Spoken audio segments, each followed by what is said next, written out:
Okay, hi everyone, so I'm SmithyQ. I know it's been ages, but we're back now with another video lesson. This is actually a pretty special one. You can consider it kind of a three for one. First, for those of you that have been asking, my blog is back. Yay! So for those that don't know, I used to have a blog for a while, then I shut down for a variety of reasons. And then over the years, last 3 years, a surprising number of people have asked me about it. So I've restarted it. It's on Blogger. I'll have the link somewhere here. I think it's smithyq.blogger. Whatever. Link is there. I don't have all my old posts, but I'm starting to add new stuff. It's been there for a couple of weeks now. So you can take a look. Basically, if you like the stuff that I write, generally in forums, you will probably like some of the stuff I write on my blog.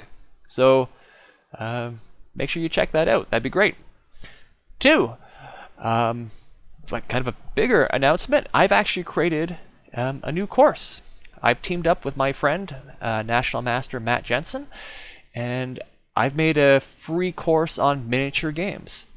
So I'm assuming you've taken my course on Chessable, Smithy's Opening Fundamentals. Part 3 is a series of miniature games where we're looking at the common mistakes and then how to punish them. Basically, this course, it's an extension of that. We're going to be still looking at very quick games, generally under 25 or 30 moves. We're still looking at common mistakes and how to punish them. And we're still focusing on the thinking aspect. That is, how should you think in a position in order to find the right moves? The difference is, instead of using the Morphys of the world, these are all my games. So I took 12 of my games when I was younger, in that 13 to 1700 rating range, against other people in the 13 to 1700 rating range. And so rather than seeing, games of people 150 years ago, we're going to be seeing modern games, modern players, and what are club mistakes, and then how do we take advantage of them? So I'm quite proud of it. It's a lot of fun. I hope it's really useful. So you could check that out. I'll have the link again somewhere. And so then third, it's not just an announcement video. Let's actually do an analysis. So this here, as you can consider, it's the 13th game. It didn't make the cut for the actual course.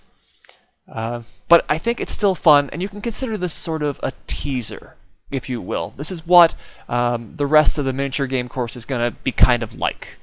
So if you like what you see, you'll definitely want to check it out. And again, it's free, so it's hard to sell it much more than that.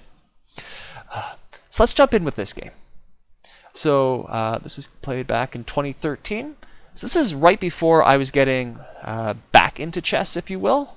One of those games that helped me think, okay, maybe I should play some more chess. And we can see here, my opponent has ended up playing this funky St. George A6 B5. This is, it's not common at all, but it's somewhat more common in Blitz. This is a correspondence game, and yeah. So if we were to think objectively, we think about those opening principles we all know and love at this point. A6 and B5 is doing nothing to control the center. It's doing very little to develop the pieces. Again, it's only helping one piece get out, and of course, it does absolutely nothing for castling. In these types of positions, I have, you could say I developed like a thinking algorithm, if you will. The basic idea is, well, it's always finished developing. Developing is so important, of course. But beyond that, when you have the lead in time, the way you think is you want to be able to push pawns. You push pawns, you open lines, and you use that to attack. And it's already here on move 3 that I'm using that thinking process. I play c4. I'm hoping to exchange pawns. So I'm pushing pawns. I want to exchange pawns to open up lines to help the attack. And now black helps me here by taking the pawn, releases the tension. So already, here it is. Let's move 4. White's doing amazing. I've got the center. I already have a piece developed. And black has absolutely nothing. Woohoo. Good job, me. He plays e6. Okay, let's develop. He develops. But that knight, it looks so insecure. We have the center. And again, that thinking process, we want to push pawns, open lines, and attack.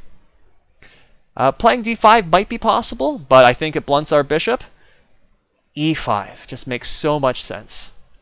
The knight can't go to any of these squares. It can't even go here. It would lose a pawn. It doesn't want to jump all the way back. It'd be a huge loss of time. Black would just be dead. So instead, the idea was to counterattack. d5 hits my bishop. But this is fine. Take. Look, more exchanges, more open lines. If we back up, if the position remains kind of this closed structure, it's hard to use that lead in development, right? But after this, now there's much more open lines. The pieces can jump in, and we're going to see how my lead in development is just going to skyrocket. All right. What do we do? I don't really care about material. I care about time. Finish development, but it's push lines, open lines, attack. There's a lot of open lines at this point. Woohoo. Let's attack. Let's attack while finishing development. Queen f3. Yes, the queen is developing early, but it's coming with a threat. There's not an easy way for black to stop it. And after c6, look at this. I've got 2 pieces developed to his 0. My turn. What do I do? Again, I'm thinking about attack the entire time. I want to open lines, a lot of open lines. I've pushed a lot of pawns. Let's attack. Now, taking on g7 does make a lot of sense. But you can kind of see if I were to just sort of back up to before and after this move, I'm basically spending a turn putting this bishop on a good square. I'd rather not do that. Instead, bishop to g5. Look at that. Finishing development. I'm now threatening to take with a discovery attack against the queen. Lots of nasty tactics. 3 pieces developed to black's 0. The lead in time is getting very, very scary. What do you do as black? My opponent did not want to grab another pawn, opening up the d-file. Already we've got maybe some morphing mate threats in the air. Looks almost like the opera game. Again, he can't take. That's just silly. The queen controls the square. If he develops this knight, he loses the pawn. My opponent didn't seem to know what to do. He ended up playing queen a5. It does attack my bishop. I need to do something about that. There's nothing wrong, with bishop f4. There's nothing wrong with h4. But the primary focus this entire time, it's development. It's using time. In a position like this, I feel it's the lead in time that's going to win me the game. And so I just need to lean into that as hard as I can. So, knight h3. Sure, the knight isn't the happiest knight in the world, but it defends. It clears the way to castling. And in the future, it could go to, something like f4. So it's not completely useless. It's not completely sidelined. And look, I have all my minor pieces developed. Black has none. Okay, he plays h6, bishop f4, and you can see the problem here is that because black is so far behind in time, and the position has opened up, there's been all these pawn exchanges, it's actually really hard to find a good move for black. Like, again, if he moves this knight, this pawn is going to fall. This bishop has no good squares. If this bishop moves, he loses g7. If he, advances or pushes this pawn, it's going to create weaknesses around when he ever castles, if he ever castles. If he takes the pawn, at the very least, we've got bishop takes, and then queen takes, and again, we got the threats, winning some material. It's not easy to find a good move. This often happens with the lead in time. My opponent plays bishop to d7. Sure, why not? Now here, I don't know, you could say I'm trying to be cute. I ended up playing bishop e5. There's nothing wrong with castling. In fact, castling is probably the best move. Nothing wrong with, there's other moves as well. But again, what I'm trying to do is I'm trying to share my thinking process. Why did I come to these moves? If they're a mistake, I want you to know so you don't copy it. But if it's a good move, or at least an interesting move, right? Well, great, right? And again, this is a chance to see the thinking process applied to many different positions. And in the actual course, it's across 12 different games.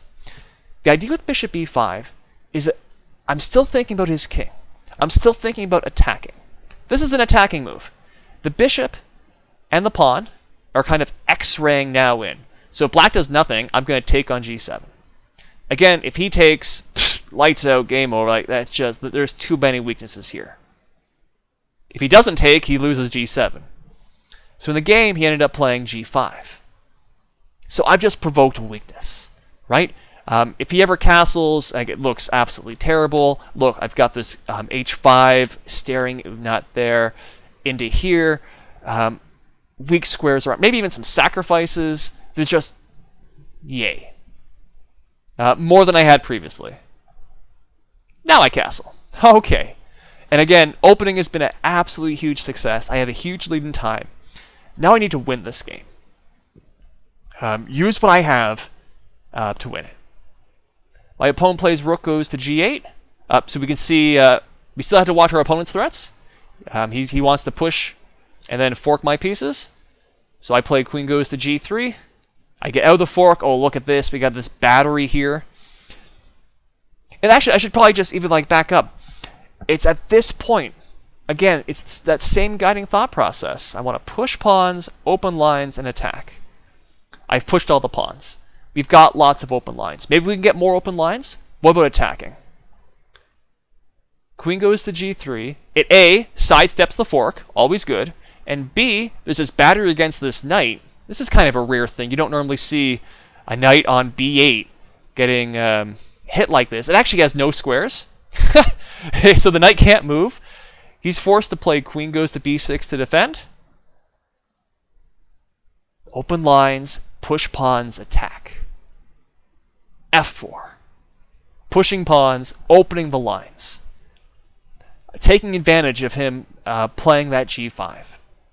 I know it looks potentially risky with the queen and the rook lined up, but his rook, it's undefended, right? So if he ever takes or does anything, whoops, he just loses material.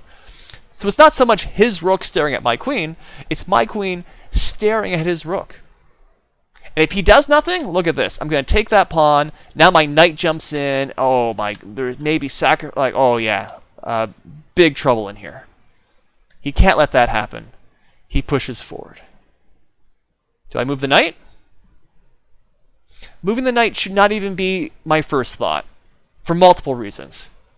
One, obviously, tactically, like I just said, the rook is undefended. So this is not a threat at all. I would just win the rook. But two, more importantly, I have the lead in time. I need to attack. I need to move forward. I need to open lines. Boom. f5. Now my knight has a square it can move to. I'm going to threaten to take here, opening up that e-file, bring my last rook into the game. If these pawns were to just vanish, black is absolutely toast. My opponent basically, he doesn't resign, but he resigns in practice. He just takes this pawn. Sure, why not? What else can you do? Perhaps I'm being a little too cavalier about this. There is a sort of a threat here. Is that if I were to do I just made a nothing move or something, black might be threatening to take here now. Because after I recapture, black can then take this knight. And now it might look like I still have it's probably still winning, but you gotta be careful. For example, this just looks amazing, like a knockout, but queen takes d4 is going to fork, and whoops, now I'm going to lose this game. I just think that it was completely unnecessary to allow this. So instead of leaving my knight there, I moved it. Now I'm threatening takes, and then takes, and again, opening lines. I don't know what black can do. Black didn't know what black could do. So because he ended up playing king goes to d8. Sure, okay. But again, just what else could black do? What moves jump out? Especially when you look at what my next move is. I attack his queen, and now look, only one defender. I win the knight, and my opponent had enough at this point and resigned. So what happened here? Basically from move 2. Opponent moving pawns, not controlling the center, not developing, not going kingside castling, not doing any of the things he's supposed to do. And basically from this move on, I'm dominated by a general thought process. Once you're ahead in time, and I'm already ahead in time here, it's much easier for me to finish developing. I've got control of the center. Push pawns, open lines, use that to attack. And it flowed like clockwork. It put my opponent under pressure, my opponent made mistakes, and my lead in time, the initiative just flowed, washed him away. Fairly nicely. I've always thought this is a pretty nice game. But this thought process, it's basically the universal thought process across any position where you have a lead in time. So when you see your opponent losing time, you basically want to flip into this sort of time killer mode. Push pawns, open lines, use it to attack. And you're just going fast. Because that's what a time is, right? Because if you don't use your time advantage, your opponent will catch up. You don't have an advantage anymore. So that's how you capitalize on it. If you liked this, if you found that at all useful, there are 12 more games. They're analyzed, in a similar level of depth across various rating ranges. Again, this one is at the upper range in the 1700s, believe it or not. But we've got 13 to 1700 all the way through. It's club level openings, club level mistakes, and then the thought process used to take advantage. There's also, I share my mistakes, where I'm going wrong. And again, it's not just the individual moves. I'm really trying to show you the thought process that you can then apply in your own games to, hopefully, win lots of miniature games so you can share with me. These are one of my favorite things to just study in chess. There's something magical about ending a game so decisively, so quickly. So that's that. Again, quick recap. I got a blog again. You can check that out if you want. 2, I got a new course on miniature games. If you like this, you'll like that. Check it out. You can also check out Matt's channel. He's got a YouTube channel. He's got other, stuff. So he's good. He's a good guy. Again, it's aimed at club level players. And then 3, you already watched the video. So let me know if you liked it. Let me know your comments. Let me know your feedback. I'm going to try and do more chess stuff, if you will. My career isn't monopolizing all my time, so I'll try and do more. I don't want to, give any unreasonable expectations. Maybe once a month, something like that, but at least I can stay connected with the game that I love and, share this with people. So, again, let me know, thoughts, feedback, always love it. Otherwise, thanks for watching, guys. Thanks for listening. Bye for now.